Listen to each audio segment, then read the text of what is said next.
So that should be another in. Oh, there he is, Kaiba. Is this when he gets on the Blue Eyes White Jet? It is. And then this, And this will do things? yeah, so this, it is. yeah, all the knobs will change things, and this middle knob, you can go in between Godzilla. Oh, this part actually has like a kick-ass song on it. Oh, wait, is this? No, this is not the Blue Eyes White Jet. This is something else. Alright, so welcome to the Omnia Soul art show. How does that picture look in the phone? It looks looks fine. It looks good. Sweet. Today we are joined by D4 Damagers. We've got Care Online and Kira. What's the number after? It is 600. 600. I was gonna say 6,000, so I'm glad I. A lot of people say 6,000 or 666. Kira 666. But it's 600. It's 600. It is innocent. Yeah. So welcome to the show. Right now we're glitching some Yu-Gi-Oh! With Godzilla. And yeah, what have you both been up to? Did you both just play a show last night? It was just me. Nice. It's because of Dawn Division. Dawn Division, yes. Yeah. What all projects do you have? Because I know obviously D4 Damagers and then solo stuff. And then so you're in Dawn Division. Yeah. Do you have any other like bands or projects working? Right now, no. But I kind of want more. I think I'm becoming a be in 10 bands guy. Yeah. Yeah. But it's already kind of a lot. For some reason, people really like Dawn Division more than anything else that I've ever been affiliated with. Like, we started like with the new lineup, and since then it has like not slowed down. Like, it has been super easy to get bookings. That's awesome. So yeah, I'm like hype on it, but also it's been taking up like all my time. Like, I've been kind of neglecting all my other stuff. What was the first Dawn Division show then? The first Dawn Division show was actually, I wasn't part of the lineup yet, but I organized it. It was with Godboat, Amulet, DJ Roswell, Nice. and me. Yeah. And that was just Lilith. And then they played Noob Fest, and then the first like show with the full lineup with all of us was the June 10th thing with Dormouse. Yeah, Dormouse, and yeah, that show was incredible. The Blackwater Sniper. That was so sick. Such a good combination of breakcore and hardcore and more hardcore. Yeah, the harder core. Yeah, which that's interesting with Dawn Division too, because what I've seen of it, it's like you're using hardware electronics, right? No, I'm actually just using an APC right now. Okay, cool. But we want to get the EMX sampler and switch to using that as our main thing. And then you had like a guitar, or was it a guitar or a bass? It's a guitar, yeah. Athena's nice. playing guitar. Yeah. The latest edition of the setup is really funny because we mapped the guitar to a crossfader. Okay. So I can just like turn her guitar on and off with a crossfader. That's awesome. So that's pretty cool. That's so cool. Because like we do some things where it's like I turn the gate off on her guitar and like put a fuck ton of effects on it, and then I like crossfade it in and out as like a rhythm thing. Yeah. Yeah. It's really interesting. I guess Buckethead also did that back in the day, like had a button on his guitar where he could turn the signal off.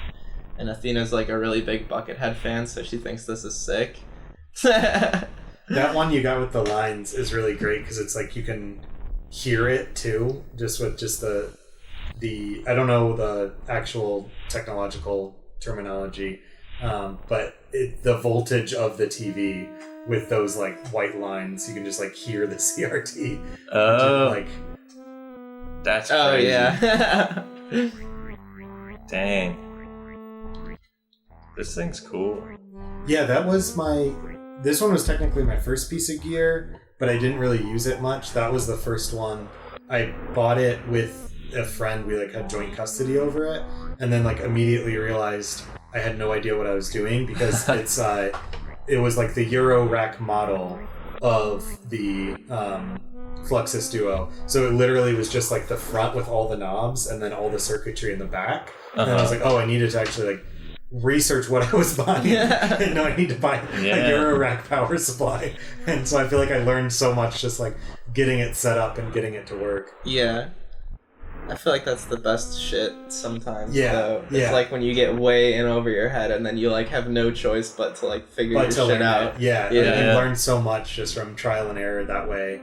And then even with this, it was like a lot of what I was doing with it was just one input, one output, and not even fully using the two inputs, the actual dirty mixer, what it's made for.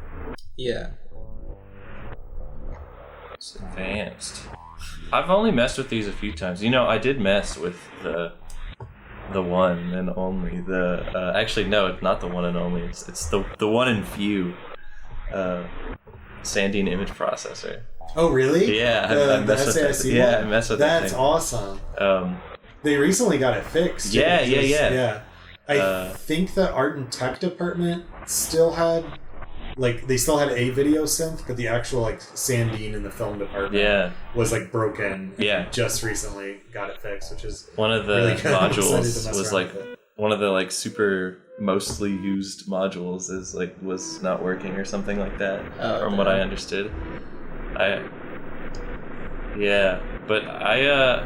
thing's kind of cool. It's hard to use, but I'm also not really a modular head.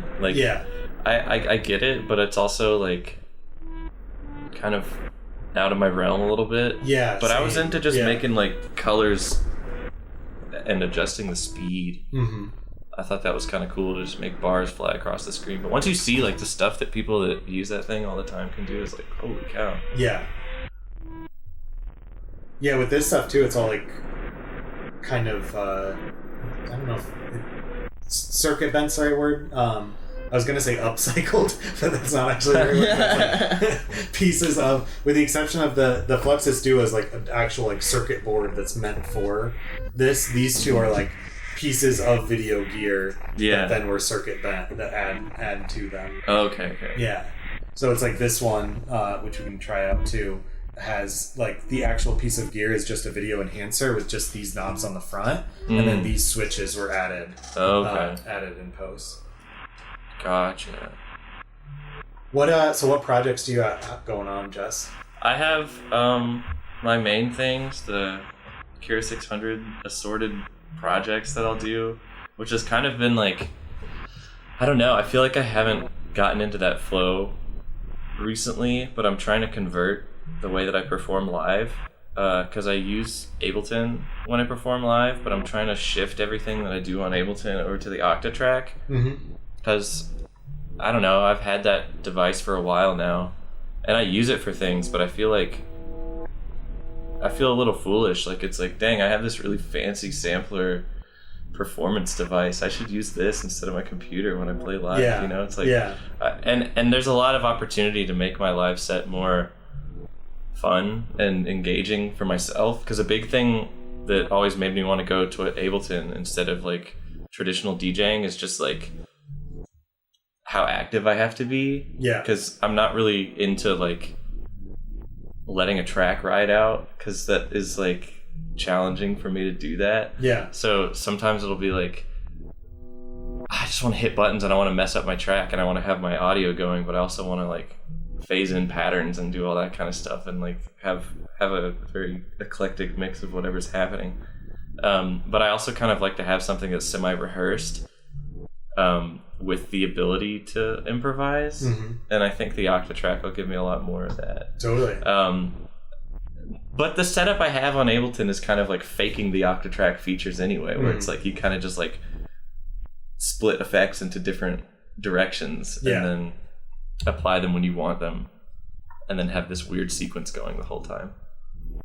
Gary, you had talked about potentially bringing the Octatrack into D4 Damagers, but then wondering if that was going against the code, I guess. There's a code of honor, I feel. Yeah. So talk about the concept about D4 Damagers, because it's two D2s, right? So Roland D2, yeah. So I didn't really have any gear when we started D4 Damagers. I also didn't have any money. And Jess gave me the D2 that I use for free, because she found another one for cheap. So just gave me her old one, because it was kind of more busted. So I just started using that, and I was using it all the time. And it's my beloved piece of shit. It sucks, but I am so unbelievably attached to it. It is still my favorite thing to use. So I feel it would be I don't know, everything that we made was made using like incredibly roundabout ways of like sending MIDI into it, or like using its like live performance modes with the crosshair, like the arpeggiator and the ad-lib mode. You can like touch on the crosshair and like program notes like that. So like a bunch of my patterns that are like more chaotic are me just like putting my finger on the crosshair and just like drawing shapes really fast. And like, yeah, we've been trying to find a way to like have like a sampler so we can like play samples, because D2 is versatile, but not as much as I would like in some ways. Yeah. Like, I don't know, it would be really nice to be able to play a vocal sample every once in a while. So we've considered like using our phone or using like Nitro Tracker or just like something. Yeah. But it feels like wrong to use like a competent device. Yeah. And something that is like reveling in like the amateurish and like malfunction of the device itself. Yeah.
D2, I always describe it as you feel really like excited when you discover that there was a feature that you wanted to have on there, and then you realize like, oh shit, I can do that. Like, yeah, like you can copy the information over from this thing into the other thing, and it's like, oh, that saves so much time. But I don't know. Like it's actually like an incredibly competent device. It's just everything is buried in menus and weird button combinations that you wouldn't know about unless you like read the entire manual like multiple times, which I've also done, but I still find new things. I've read the manual a lot, and I constantly have to look at the manual when I'm using it, because I'm like, I remember reading that there's a way to go in and adjust like the track settings, but I don't remember how do you like mess with the delay send, but I don't want to mess with the delay send, I want to mess with the delay time and all, and like you get into the weird little settings and you have to like do button combinations. And then also it doesn't help that everything is told to you through like 6 like fucking like 8 oven clock LEDs. LEDs. Like, and it's got this weird like naming scheme, so it'll look like MNH or something like that, but it's like the H is not an H, it's like that's a lowercase n or something like that. Like, it's like, why do they even care about that? Yeah, it's funny as fuck. Like, there's like a whole, like, you can like custom program synths in it. Like, you can like make sounds with like a bass noise. That's so cool. When Jess was doing the like Anamanaguchi cover, yes, she like dug into the synth stuff and like made a bunch of sounds to sound like the Anamanaguchi one. Yeah, which was kind of easy because it was primarily just like, you know, emulating the like old chiptune Game Boy sounds, but also you have to kind of like, I don't know, basically the way you do it on the D2 is you take a preset, any of the like multiple hundred of presets, I don't know how many there are. Yeah, there's quite a few. But you grab one of those that is kind of close to what you like. Yeah. And then you can tweak little things about it. You have only set amount of things you can tweak on the device itself. So you can mess with like LFO settings or like certain harmonics or other kind of things like that, and then you save whatever you've done as a new preset, so then that's your instrument. But like it's so awkwardly worded in the manual on like how to do that and like what the point of that would even be. Like, why, like, okay, you want to save your little settings, but then once you get into the actually wanting to craft sounds on there, it's so limited. But that's kind of the glory of it all. With the creating the bass synth on it, what does that sound like? Does it sound like the old like acid house bass synth, or what does the... Oh, so there's a bunch of 303 presets on it. They're funny. They're all really funny. They all sound like bad. Okay. And you can't like... So it has like a low pass, high pass, whatever the fuck filters on it. But you can't like record those into the track on the device in real time like how you would something else. Like with most Electron stuff, it has like parameter recording, so you would just like turn the filter up in the song when you want the filter to be up. Whatever company has come up with the word for like motion sequencing, parameter lock, that you can't do that. What you can do is send in MIDI CC information from your computer, put the low pass filter on at this point at this value, and for some reason if you do that and you're sending MIDI to it in real-time recording, it lets you do it. So like you can force it to do things that it doesn't want to be doing. You can also just skip all of that with the LFO, but it's not going to be nearly as like interesting. It's going to be a lot more just kind of like menu up down LFO, like like acid preset, which is kind of, I mean, that's fine, it works for the point of it, but sometimes you want that more like like the rhythmic type of LFO, and it doesn't really have that.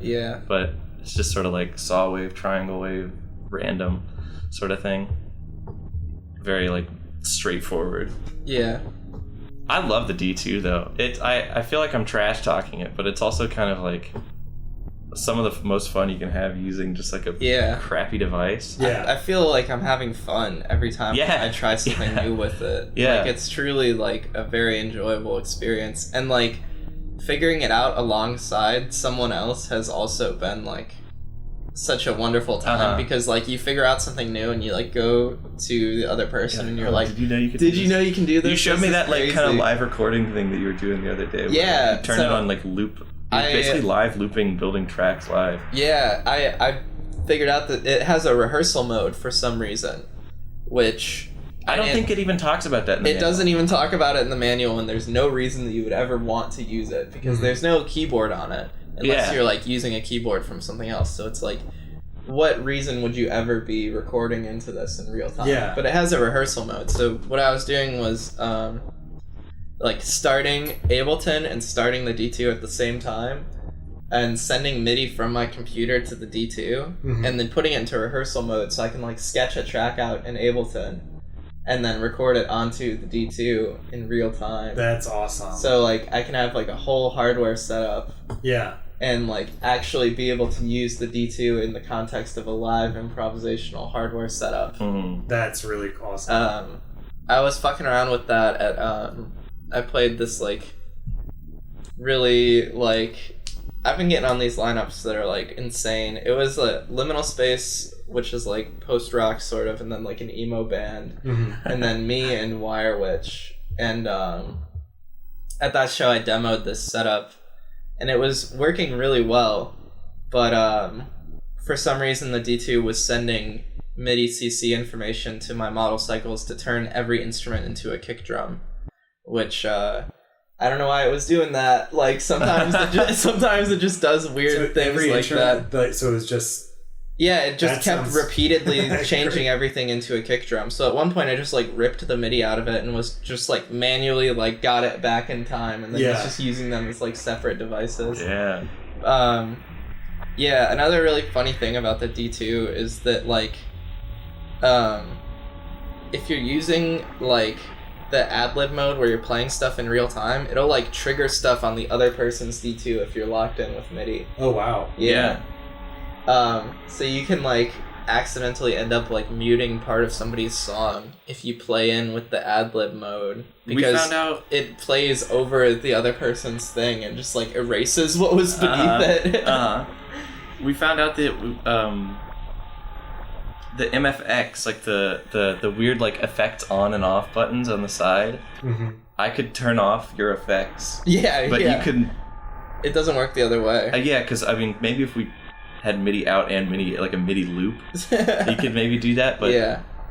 But like I think I could turn them off, but I couldn't turn them back on or something like that. Yeah, like, it was something weird like that. It was something like, oh, I can turn your MFX off, but then like I couldn't get it to come back on. So that was like a, I don't know. There are just so many like weird quirks about D2 it. classic. Yeah. Also, like even using it with other items from the same like Groovebox line that Roland put out. So I own the MC307, which was also released in the same line, and Which it has is also like another weird one. Like that's it's another shitty one. You usually hear about the 303 and the 505. Yeah. Those are the MC ones. Oh, and I guess now the MC101 is like the new one. Yeah. Or the MC707. The 303 or the 307 is basically the MC303, but it has a tempo fader on the side. And a lot of the menus are like worse. Oh wow. Yeah. But it also has like an effect toggle, which is the real reason why I bought it. So you can like turn on and off all of your effects like with like a switch like this. Oh, that's like, great. So you can just just like instant. Completely like have the same rhythm but completely change the song. Yeah. With a switch. Yeah. Which I thought was really cool. But even using that thing with the D2, which they use like the same firmware, like that is functionally the same device, just with different controls. It like makes the other one misbehave like constantly. Like they do not play nice together. It's like truly like, I don't know, like all of these devices were like rushed out so clearly to try to like meet this market for like performance devices that was like existing at the time. What I want to see, what I'm dying to see is some like, there's gotta be some kind of old like ad out there, something like that, like some kind of, I want to see some like pro who came up with the D2 using it. Like I want to see them do it, because you can watch like the tech demo videos of like the 303. There's like a classic guy with psychedelic background using the MC303 video that it has out there. It's like I want to see the D2 version of that. Like I want to know like who the heck like knows how to use that thing, because anytime I ever see a D2 in the wild, they are not performing with it. They're using it as just a sound bank to plug MIDI into it from their more smart device that will make the D2 like shoot out rave stabs or something like that, or like some sort of pads or something like Yeah, that. no, They just no one use the actually sound bank. uses it. Basek, the like LA guy, has a D2, and even went so far as like putting it in his like promotional videos. Bro does not perform with it ever. He just uses it as like a sound box. Basek, if you want to learn how to use Yeah, if you want to learn how to the use D2, hit me up. Yeah, hit my line. Yeah, performing with it is Sound like awesome. such an asshole. It's okay. That's okay. That's okay. That's okay. He has enough money. Yeah. It also has the D2 also has like a vinyl effects mode on it where you can like nightcore your track in real time. Oh, really? Yeah. That's awesome. The vinyl effects are so funny. Yeah, it's you can do like fake spin backs. Yeah, it's got this really like canned like noise that you can just, it's the same one every time you hit it. Like it is so good. Yeah, it's hilarious. We were trying to find like an application where the spin back would actually be like usable and funny. It Yeah, also if you could, messes like, with loop the it, MIDI. Make it like an instrument. Yeah. We struggle using it live because it messes with the MIDI clock. Yeah. There might be a way to make it listen to the spin back and the vinyl effects information, but typically if you're connected via MIDI and you use that vinyl mode, it'll like throw off the clock big time. Yeah. And then you'll have to like rewind the pattern and do that sort of thing. Yeah. But It's real you used the Chaos pad to fake it. Yeah. I basically have another fake spin back available by the mini KP that I use when we're doing D4, which honestly helps a lot for making the D2 sound more sophisticated. Like having access to like real filters and stuff that I can actually like manipulate in real time. Yeah, totally.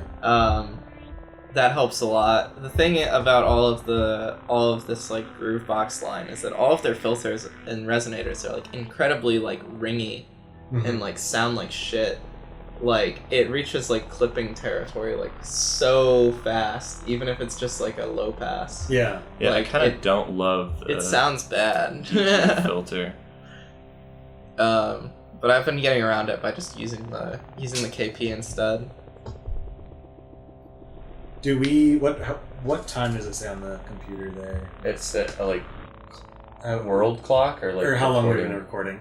27:10. Sweet. Do we want to plug into a different thing, get like a switcher and have multiple things going? Sure. Or are you enjoying the... Yeah. Cool. I think it would be cool to.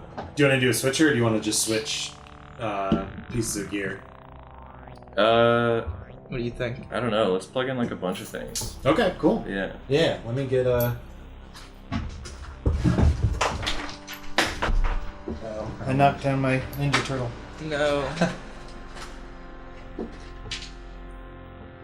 The Roland. The Roland. We love the Roland. I did see Basek doing an Octatrack video that I thought was really cool. Yeah, no, he's an awesome performer with the rest of his stuff. It just breaks my heart to own a D2 and neglect it.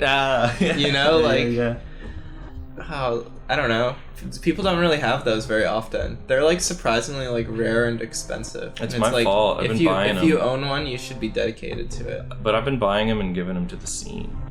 Yeah. That's also, my- it's totally not your fault. It's like I'm fuckers joking. on Reverb. I'm joking about that. It's losers that want to sell something Yeah. as a vintage groove box. Yeah. It's like, dude, you are ripping someone off selling that for more than like $150. Yeah, bad gear review core. Yeah, dude, it got popular on the Bad Gear channel. One of the only people. I mean, to be fair, that guy like actually used the device. Yeah. Like, mad respect to that. But people will see just it looks funny and are like, oh man, it's like the real thing. And then I don't know, why would you pay that much money for I don't know. You gotta be out of your mind. Plus the whole thing is like, It's bad and affordable Yeah. sometimes. Affordable sometimes. do you think, I thought about this before, but do you think that the D2, they made it to just be like, they never really thought people would use it to make tracks on it? Like, it was designed to flip through presets and like fake DJ.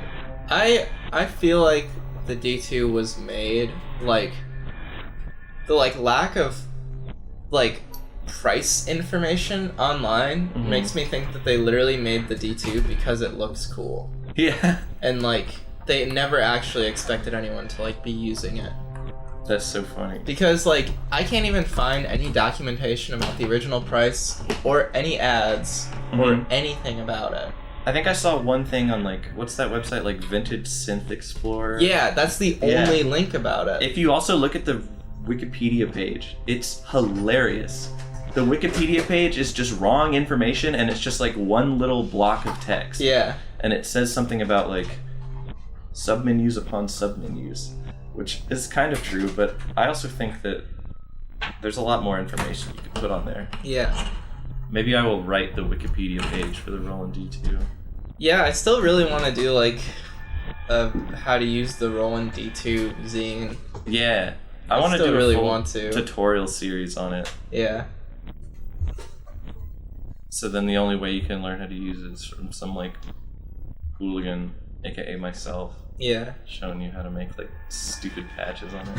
Okay, more chords.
talk about. We are so back. We're so back. So my controlling thing? Yeah, Oh, so that one's that one. Nice, I got bars. This one I think is supposed to be that one unless I plugged it in wrong. This one? Wait, I think I did plug it Damn. in. No. Yeah, let me go. Unless there's some critical... That's okay. Oh yeah. I'm chilling hard as fuck. Wow. Look at those lines. Analog video. So this... Okay, yeah, so I was supposed to plug this into... Your thoughts on analog horror? Dude. Yeah, go off. Yeah, because I want to hear... Because I know you do have some opinions. Analog horror was sick for a period. When it was first a thing, but now it's like... You can't do really the hunted VHS tape anymore. I really think the like real doofy like Markiplier Let's Play core analog horror is funny as fuck. I think that shit is hilarious. I enjoy watching my roommate play those puppet combo video games that are like those loud as shit jump scare. Oh yeah. Like their whole gag is that it's extremely loud jump scare. Yeah. And you're being chased by something bad. Yeah. And it looks like a tape. I also those enjoy are funny. how on the like title it says something like Roman numeral vague scenario LLC or something. Like Yeah, that. It's yeah. like, oh, that's really funny. Oh, whoops. Sorry. You're good. As far as like actual horror, I don't know if I'm that freaked out by the VHS horror. Yeah, I do think it's entertaining, but I don't know if it's scary. Yeah. I don't know what horror stuff is really scary to me. Okay, so this Oh, is it's the our My boy. Generation, right? They got And this our should be boy. this one, so if you want to turn Oh, the knobs okay. on this. Oh yeah. Hell yeah. What I was getting confused is because this is 1, 2, 3, 4 inputs to one output, but we technically only have 3 inputs since the dirty mixer counts as 1. So Word. that's why I just like kept cutting to black. Whoa. That's intense. Oh, hey, Prometheus let himself in. Cat entered the scene. We've been ignoring him for too long. Cat in the building.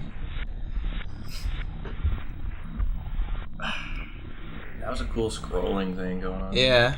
Yeah, this device is great because you can get just like amazing colors out of it, but then just completely lose the image. I really like this kind of as a chain in the setup combined with other things, just because the amount of colors I can get out of it. Yeah. Like the episode I did with Jace and Aaron, combining this with Lumen. Like honestly, Lumen by itself, some of the patches, because that is like a digital video synth that's supposed to try to emulate analog video synth, but a lot of the patches just end up looking like screensavers to me. Yeah. Which is like fine, but it doesn't have the amount of glitch I want. But combining it with like this piece of gear, running those screensavers through this to a CRT is where you can really get some gold. Yeah. That's kind of what I've seen. Like. Yeah, and if you want to switch to... Oh, wait. So just don't do... 3 is the one that doesn't have one. I can actually switch the...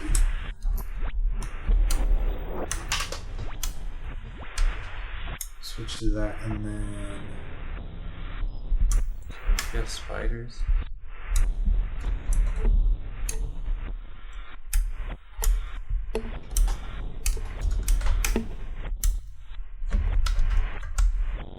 Okay, that makes it easier. So yeah, just 1, 2, 3 are 2 signals. Nice. Cool.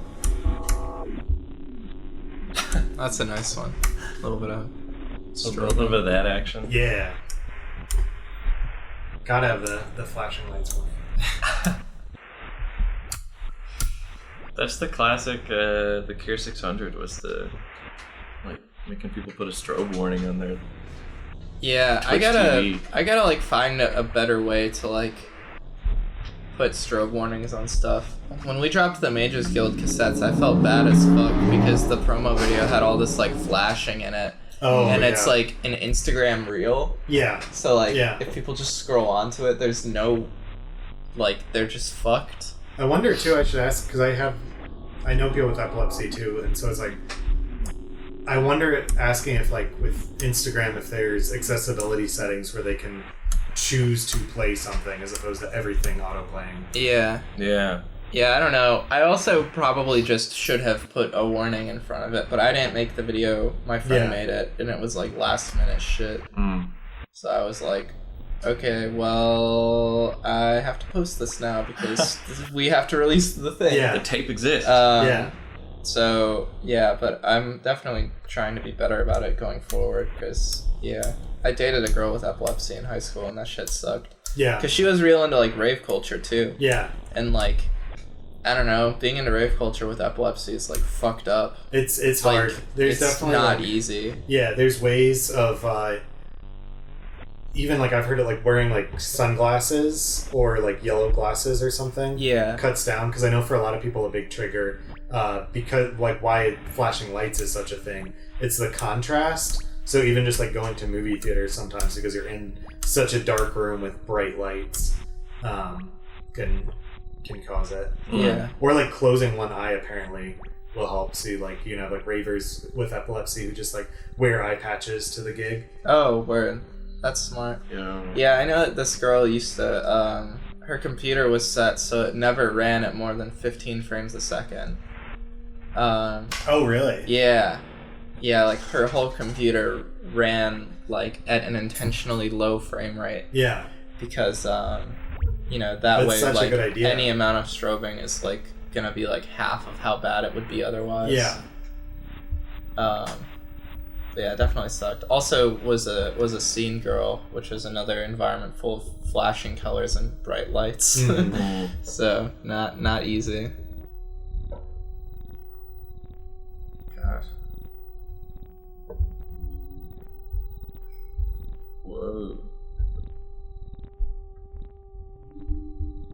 This is like calming. You could just Yeah. This is calming. Yeah. You could just sit and, I found with these in-person interviews, it always gets to the point where it's just like, one, maybe running out of things to talk about, two, but just like messing with the knobs and then like getting some like really pretty colors and then just like, I just gotta look at this for a while. yeah. I love it's so distinctive analog video, that just kind of like tearing on the Yeah. image. I don't know. I did a solid amount of analog. This is a whole conversation on its own. Is the analog digital thing, because I'm very strong. I think analog audio synthesis is a little bit stupid, but I think analog video is dope as hell. Yeah. But I also think that the line between analog audio and analog video, or analog audio and digital audio, is a very thin line. Very, very thin. Where Yeah. the line between video, digital, and analog is so much more noteworthy. Yeah. Is something that I think is actually worth caring about. I think analog audio is purely for the sake of doing it, rather than any kind of sound quality. Yeah. The only thing I yeah. think actually matters are analog filters. Yeah. Analog That's filters why so actually sound many- better. So many devices now are doing the digital oscillators analog filter Yeah. thing. Like, so many synths have that now. Yeah. Is the It's the best way to do it. analog filters, digital oscillators. Isn't that why the EMX has the tubes? Kinda, yeah. The EMX, it just kind of runs everything through the tubes in this weird way, but it does help with the filter. It makes the filter sound a little bit cooler. I think we're on 3. We actually have got it mapped out, so I think it should be 1, 2, 3. Okay, cool. Nice. Are we on 3 still? Yeah. Yeah, the EMX has that tube. Mine are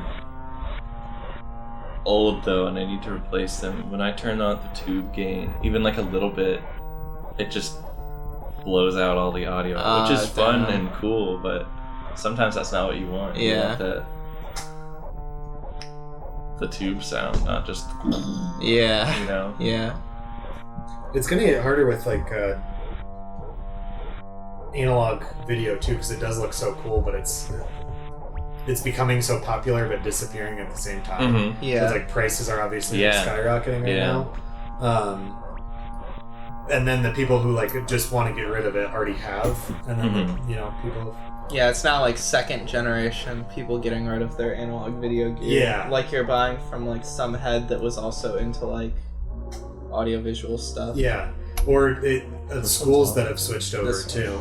Then it's I feel like that the two big monitors that I borrow from Taylor all the time was from like just a school that was just getting rid of all those like rollout TVs. Yeah. And so it was like however many you can take, and they ended up like being able to store 4. Oh, that's and, crazy. Yeah, and take 4, but it's like an entire school, so every classroom having one. Yeah, I heard that was like a thing with like hospitals too. You could go to the hospital and be like, "Can I have TVs?" At this point, I don't know if anyone. Hopefully, there's some hospital or school that just put them all in the basement and we'll give them to me. Yeah.